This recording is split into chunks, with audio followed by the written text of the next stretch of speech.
কম বয়সে স্বামীকে হারিয়েছেন, জেলে থাকতে মাকে হারিয়েছেন, জেলে বন্দি থাকা অবস্থায় ছোট ছেলেকে হারিয়েছেন, আর এক সন্তান 1000 মাইল দূরে লন্ডনে ছিলেন প্রায় 1.5 দশক। শুধু তাই নয়, নিজের বাড়ি থেকেও তাকে উচ্ছেদ করা হয়েছে। খালেদা জিয়ার জীবন পুরোটাই ত্যাগ ও সংগ্রামের এক প্রতিচ্ছবি।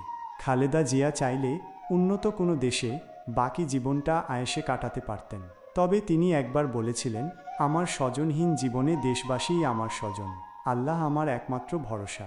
আমি যেমন থাকি, যেখানেই থাকি, যতক্ষণ বেঁচে থাকব, দেশবাসীকে ছেড়ে যাব না। বেগম খালেদা জিয়ার ত্যাগ ও সংগ্রামের সময়গুলো দেখে নিন। পারিবারিক ও রাজনৈতিক সংকট। 2000-এর দশকে খালেদা জিয়ার পরিবার ও দল দুটোর অবস্থাই ছিল ভীষণ নাজুক। তার 2 ছেলে দেশ ছাড়তে বাধ্য হন। বড় ছেলে তারেক রহমান গুরুতর আহত হয়ে লন্ডনে যান, আর ছোট ছেলে আরাফাত রহমান কোকো অ্যাজমা রোগে আক্রান্ত হয়ে থাইল্যান্ড ও পরে মালয়েশিয়া যান। এদিকে বিএনপি ছিল দীর্ঘদিন ক্ষমতার বাইরে। বিপর্যয় ঘনিয়ে আসে 2008 সালের ডিসেম্বরে। আওয়ামী লীগ নির্বাচনে জিতলে নানা অনিয়মের অভিযোগ তুলে খালেদা জিয়ার ঢাকা সেনানিবাসের শহীদ মইনুল রোডের বাড়ির বরাদ্দ বাতিল করা হয়। পরে 2010 সালের 13ই নভেম্বর তাকে সেই বাড়ি থেকে উচ্ছেদ করা হয়, যেখানে তিনি 38 বছর ধরে বসবাস করেছিলেন। মূলত জিয়াউর রহমান প্রাণ হারানোর পর তৎকালীন সেনাপ্রধান হুসেইন মোহাম্মদ এরশাদ 2.7 একর সম্পত্তি খালেদা জিয়াকে বরাদ্দ দিয়েছিলেন। এরপরও খালেদা জিয়ার বিপর্যয় শেষ হয়নি। 2015 সালের জানুয়ারি থেকে খালেদা জিয়া গুলশানে তার অফিসে অবরুদ্ধ হন। এই অবস্থায় মালয়েশিয়ায় আরাফাত রহমান কোকো প্রাণ হারান। পারিবারিক জীবনে এমন ঝড়ো সময়েও তিনি দলকে ভোলেননি। নির্বাচনী সংগ্রাম ও রেকর্ড। খালেদা জিয়া একবার বিরল রেকর্ড করেছিলেন। মাত্র 14 দিনে তিনি প্রায় 10,000 কিলোমিটার পথ অতিক্রম করেছিলেন। বিধ্বস্ত বিএনপিকে নতুনভাবে সংগঠিত করতে তিনি একের পর এক জেলা পাড়ি দিয়েছিলেন।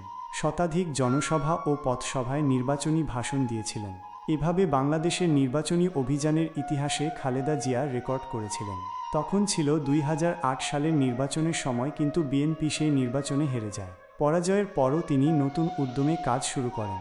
কিন্তু 2013 সালের নির্বাচনের আগে খালেদা জিয়াকে অবরুদ্ধ করে রাখা হয়েছিল। তার গুলশানের বাড়ির সামনের রাস্তার 2 পাশে বালির ট্রাক দিয়ে আটকে রাখা হয়। ওই সময় খালেদা জিয়া রেগে গিয়ে পুলিশদের উদ্দেশ্য করে বলেছিলেন, এরা সবাই গোপালগঞ্জের নামই বদলে যাবে। স্বাস্থ্যগত চ্যালেঞ্জ ও চিকিৎসা। তবে ছোট ছেলে আরাফাত রহমান কোকো প্রাণ হারানোর পর থেকে খালেদা জিয়ার শরীর ও মন ভেঙে পড়ে, তিনি অসুস্থ হয়ে পড়েন। খালেদা জিয়ার অসুস্থতা তাকে ও বিএনপিকে বেশ ভোগাচ্ছে। তিনি হার্ট, কিডনি ও লিভার সহ বিভিন্ন ধরনের রোগে ভুগছেন। তার হার্টে 3টি ব্লক ছিল, আগে একটি রিং পরানো হয়েছিল।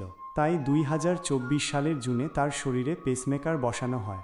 হৃৎপিণ্ডে লাগানো এই পেসমেকার একটি ইলেকট্রনিক ডিভাইস, যা নিয়মিত বিরতিতে হার্টকে সিগন্যাল পাঠায় যাতে হার্ট পাম্প করে।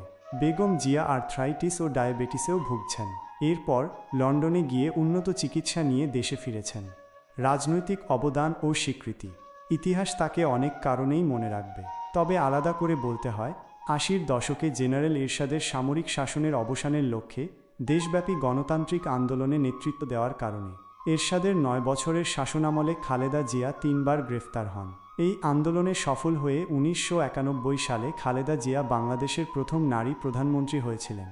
সেবার তিনি 5টি আসনে জিতেছিলেন। এই 5 আসন থেকে তার মোট ভোট ছিল 3,16,063। 1996 সালের নির্বাচনেও তিনি 5টি আসন থেকে জিতেছেন।